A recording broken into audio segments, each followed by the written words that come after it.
തുറന്നിങ്ങനെ ഇരിക്കുമ്പോൾ മാമൻ പറഞ്ഞു മാമൻ ഡ്രസ്സ് എടുക്കാൻ പോകും, നിങ്ങൾ ആരോ വരുന്നുണ്ടോ. അപ്പോൾ കേട്ട വാതി കേൾക്കാത്ത വാതി ഞാനും അനിയന്മാരും മാമൻ്റെ കൂടെ ചാടി ഇറങ്ങിയിട്ടുണ്ട് കേട്ടോ. നേരെ പോയത് കസവ് കേന്ദ്രയിലേക്കാണ്. അവിടുത്തെ ഷർട്ടൊന്നും ഇഷ്ടമാവാത്തതുകൊണ്ട് അവിടെ നിന്ന് ഇറങ്ങിയിട്ട് നമ്മൾ പിന്നെ പോകുന്നത് SM സ്ട്രീറ്റിലേക്കാണ് കേട്ടോ. SM സ്ട്രീറ്റിൽ ഒരുവിധം എല്ലാ ജെൻസിൻ്റെ ഷോപ്പിലും നമ്മൾ കയറി ഇറങ്ങിയിട്ടുണ്ട്. അവർക്കൊന്നും ഷർട്ട് ഇഷ്ടമായില്ല. അങ്ങനെ ഒരു ഷോപ്പിൽ നിന്ന് ഡ്രസ്സൊക്കെ ഇഷ്ടമായി നമ്മൾ അവിടെ നിന്ന് ഇറങ്ങിയിട്ടുണ്ട്. അപ്പോൾ കടല കണ്ടപ്പോൾ നമ്മൾ കുറച്ച് കടലൊക്കെ വാങ്ങി ഇങ്ങനെ തിന്നുകൊണ്ട് നിൽക്കുമ്പോൾ മാമൻ പറഞ്ഞു ഞാൻ ഇപ്പം വരാം, നിങ്ങൾ ഇവിടെ നിൽക്കുന്നത്. അങ്ങനെ മാമൻ അവിടെ ആക്കിപ്പോയ സ്ഥിതിക്ക് നമ്മൾ എന്തെങ്കിലും തിന്നില്ലെങ്കിൽ മോശമല്ലെന്ന് വിചാരിച്ചിട്ട് ഒരുവിധം എല്ലാ സാധനങ്ങളും വാങ്ങിക്കിട്ടുണ്ട് നമ്മൾ. അപ്പോഴാണ് പെട്ടെന്നൊരു മഴ വന്നത്. അപ്പോൾ നമ്മൾ ഓടി പോയിട്ട് കാറിൽ കയറിയിട്ടുണ്ട്. പിന്നെ അത് അവൽ പോകുന്നു ബ്ലൂ ഡയമണ്ട് മാളിലുള്ള നെസ്റ്റോയിലേക്ക്. അപ്പോൾ ഞാൻ വിചാരിച്ചത് എന്തിനാണ് ഇപ്പോൾ നെസ്റ്റോയിലേക്ക് വന്നത് എന്ന്. അങ്ങനെ നോക്കുമ്പോഴല്ലേ മനസ്സിലായത് പിറ്റേന്ന് എൻ്റെ ബർത്ത്ഡേ ആയിരുന്നു, വലിയൊരു സർപ്രൈസ് തരാൻ നോക്കിയതായിരുന്നു. പക്ഷേ ചീറ്റിപ്പോയി, എന്താക്കാനാണ്, ഞാനുണ്ടല്ലോ വില കൂടെ.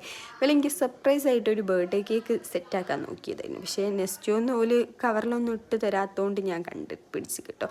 അപ്പോൾ കേക്ക് ബ്ലൂബെറീൻ്റെ തട്ട് വാങ്ങിയത്. അവിടെ ആകെ 2 കേക്കേ ഉണ്ടായിരുന്നുള്ളൂ. സമയം 11 മണി ആയിട്ടുണ്ടായിരുന്നു കേട്ടോ.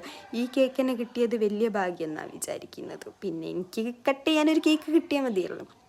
അങ്ങനെ വാനിലൻ്റെയും ബ്ലൂബെറിൻ്റെയും കേക്കായിരുന്നു ഉണ്ടായിരുന്നു. അങ്ങനെ ബ്ലൂബെറിൻ്റെ കേക്ക് നമ്മൾ സെറ്റാക്കിയിട്ടുണ്ട്. പിന്നെ ഞാൻ അവിടുത്തെ അറബിക്ക് ഒട്ടകത്തിന് ഒരു ടാറ്റോ ഒക്കെ കൊടുത്ത് നമ്മൾ നേരെ പോകുന്നത് വീട്ടിലേക്കാണ് കേട്ടോ. വീട്ടിൽ പോയിട്ട് പിന്നെ നമ്മൾ പെട്ടെന്ന് തന്നെ കേക്ക് കട്ട് ചെയ്തിട്ടുണ്ട്. കാരണം എന്താ, പിറ്റേന്ന് നോമ്പാണല്ലോ. അങ്ങനെ കേക്കൊക്കെ കട്ട് ചെയ്ത് നമ്മൾ ബർത്ത്ഡേ സെലിബ്രേറ്റ് ചെയ്തിട്ടുണ്ട്. അപ്പോൾ ഇത്രയേ ഉള്ളൂ ഇന്നത്തെ എൻ്റെ കുഞ്ഞു വീഡിയോ. എൻ്റെ വീഡിയോ ഇഷ്ടമായിട്ടുണ്ടെങ്കിൽ എൻ്റെ ചാനലൊക്കെ ഒന്ന് ചെക്ക് ചെയ്തിട്ട് ഒന്ന് സബ്സ്ക്രൈബ് ചെയ്ത് സപ്പോർട്ട് ചെയ്യുക. Thanks for watching my video.